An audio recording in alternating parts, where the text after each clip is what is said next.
Salut, aujourd'hui on revient vers vous avec une des toutes premières femmes chefs d'orchestre françaises. Elle a dirigé les plus grands orchestres du monde et bizarrement, c'est en France qu'elle a eu le plus de mal à se faire une place. Alors qu'est-ce qu'elle a fait? Elle a créé le Paris Mozart Orchestra, un orchestre qu'elle dirige et même qu'elle manage selon ses valeurs qui sont la solidarité, la parité, le partage, le progrès. On va en parler tout de suite avec cette femme d'exception, elle s'appelle Claire Gibault. Bonjour chef. Bonjour David.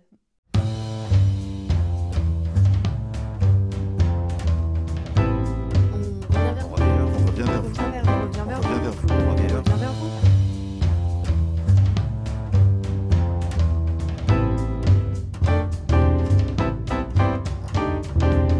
Vous avez dirigé les plus grands orchestres du monde. Est-ce que vous pouvez nous dire un peu votre CV, quoi, le déroulé? Après mon premier prix de direction d'orchestre au Conservatoire national supérieur de musique de Paris, j'ai été engagée à l'Opéra de Lyon, d'abord comme assistante, puis après comme chef d'orchestre.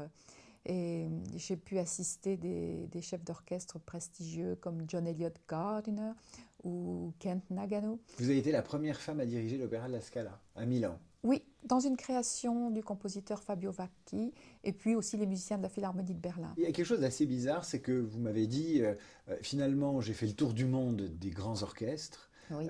Et là où j'ai eu le plus de difficultés à m'imposer pour prendre une direction d'orchestre, c'est en France. On ne vous a pas spontanément donné votre chance en France. Vous avez eu une expérience malheureuse même de candidature. Rentrant de Rome à la fin de mon contrat,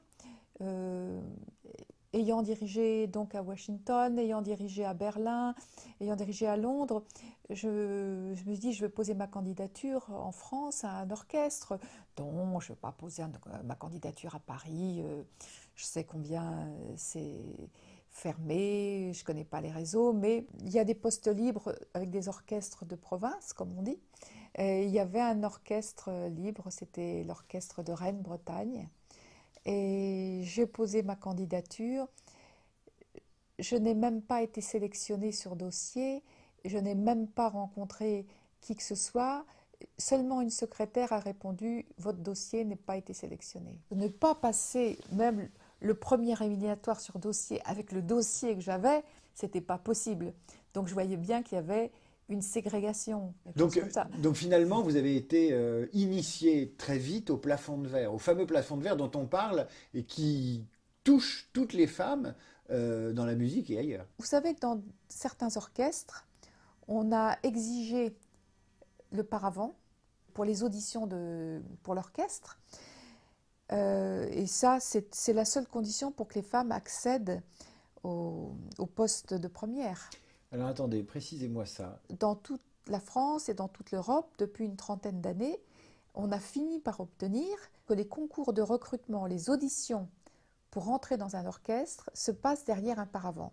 C'est-à-dire comme le curriculum vitae à l'aveugle, c'est la seule condition pour que les femmes accèdent en finale et soient recrutées au poste de soliste. C'est incroyable. Oui, oui. Donc le CV aveugle, la musique est pionnière dans ce domaine-là. Oui, absolument. C'est un monde quand même, par moments, extraordinairement innovant, mais c'est la plupart du temps un monde très conservateur, très basé sur le pouvoir, la gloire, l'argent, le showbiz.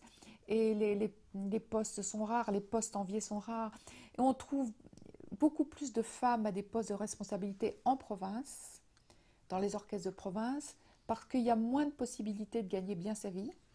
Et tous les hommes de grand talent se battent pour avoir les postes à Paris. Et puis, il y a souvent des musiciens ou même des syndicalistes qui, à cette époque, ne trouvaient pas que c'était bien qu'une femme dirige.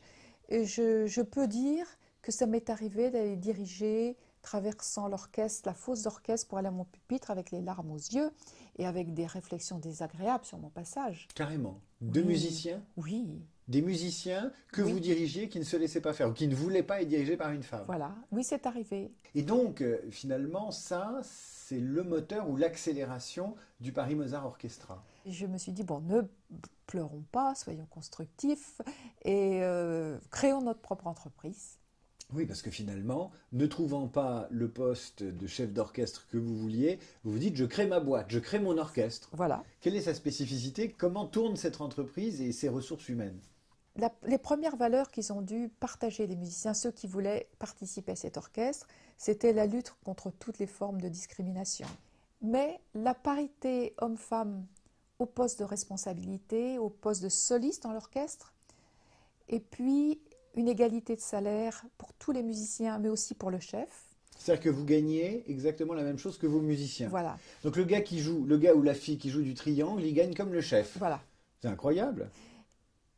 Oui, mais on se complète, on a des fonctions différentes et en général celui qui joue du triangle, il ne joue pas que du triangle, il y a d'autres instruments à percussion et c'est quelqu'un d'extraordinairement compétent. Même s'il est là un jour que pour le triangle, ça veut dire qu'il prend sur son temps, il est extrêmement qualifié. Votre orchestre, le Paris Mozart Orchestra, c'est un orchestre, mais c'est aussi un laboratoire de gestion des ressources humaines, d'une certaine façon. Oui, mais le métier de chef d'orchestre, de toute façon, c'est un métier de direction des ressources humaines.